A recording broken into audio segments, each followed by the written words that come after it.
I'm going to choose an arrow from online, and I'll just drag it over. As with anything on a Mac, you can just kind of ghost drag it over and put it into the presentation. So now that it's over here, you can see that I'm going to need to get rid of the background or else I won't be able to see the bow. That is that alpha keying. So I go to image, instant alpha again.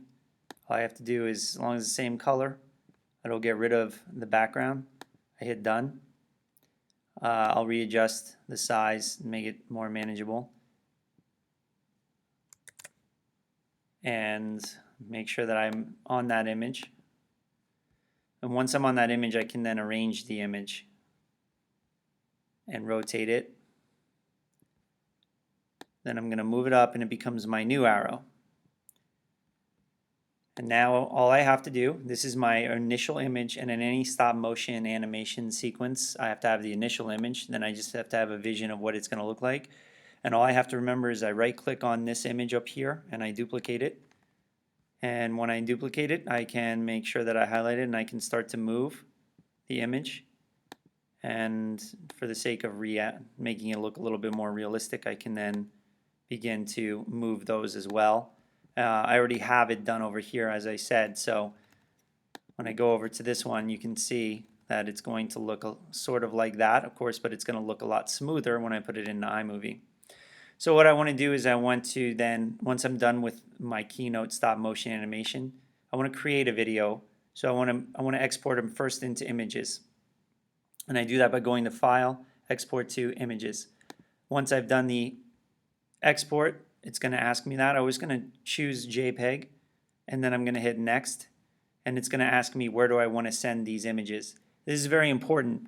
Now, it will create a folder automatically for you, I believe, but to be safe, you might want to create a folder on your desktop that is a source folder, and then I'm going to find that source folder and send them there, and I've already done that. So I'll go into the source folder, and once I'm in the source folder, you can see it's created another folder which I've already named, and I have all of the images there, and they're numbered 1 through 18.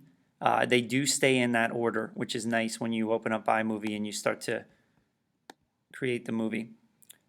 So now I want to close out of everything. As a reminder, during the presentation I said you can go up to force quit, which is in the Apple, and you can kind of force quit anything that you don't need anymore, which I'm not going to do because I'm using QuickTime right now. But anything that's open could take up random access memory and make your computer a bit slower. So I will close out a Keynote. I don't need that anymore. There are my images. I'm just going to leave that open for a second, and I'm going to go over to Launchpad, and I'm going to open up iMovie. So iMovie for me may take a bit since I have so much in there.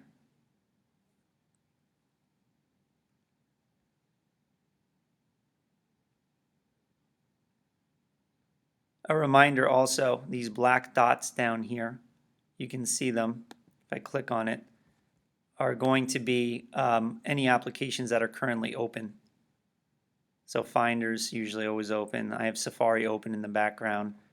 Anything that you want to click or get rid of at the time, you can also right click and you can quit it. So I'll quit out of Safari to try to make iMovie a little bit easier to open.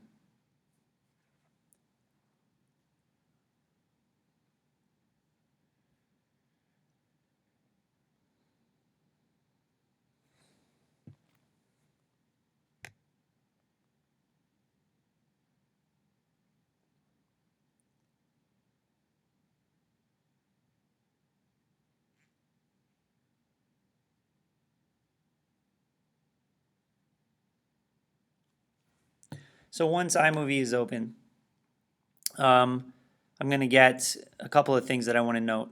Number one, if you are initially opening up iMovie, it's going to look a lot different than this. You would always go to File. You want to create a new event. The events are over here. This is where you're going to store any movies or images that you're going to use. This may not show up for you right now because you have to then click on File, New Movie. When you click on New Movie, It gives you themes if you have a lot of family images and things like that that you want to create. These are nice ways of doing it, but for our intents purposes for presentation, you would just hit create with no theme. And once you do that, you're going to get this down here. Now, importing media is fairly simple. I can do one of two things. I can select all of my images, and I can, by the way, the shortcut is to click on the first one, hold the shift key down, all right, and then all of them there, and I can drag them over, and the green plus shows up. Or I can simply drag over the folder.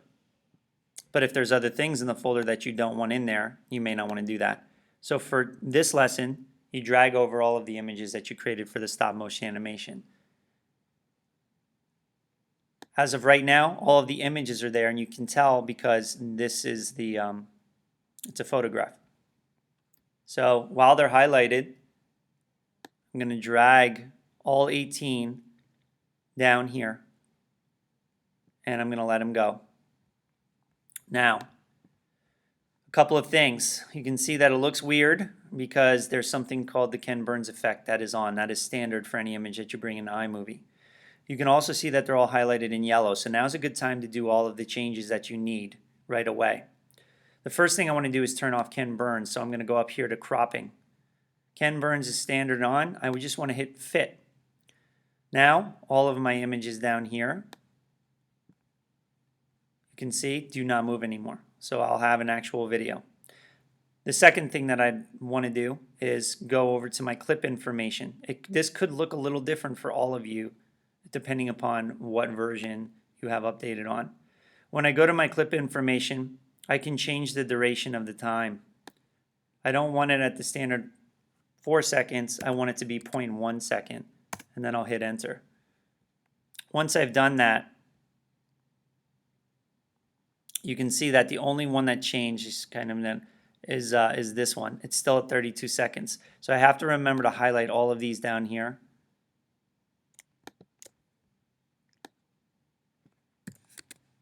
And change them.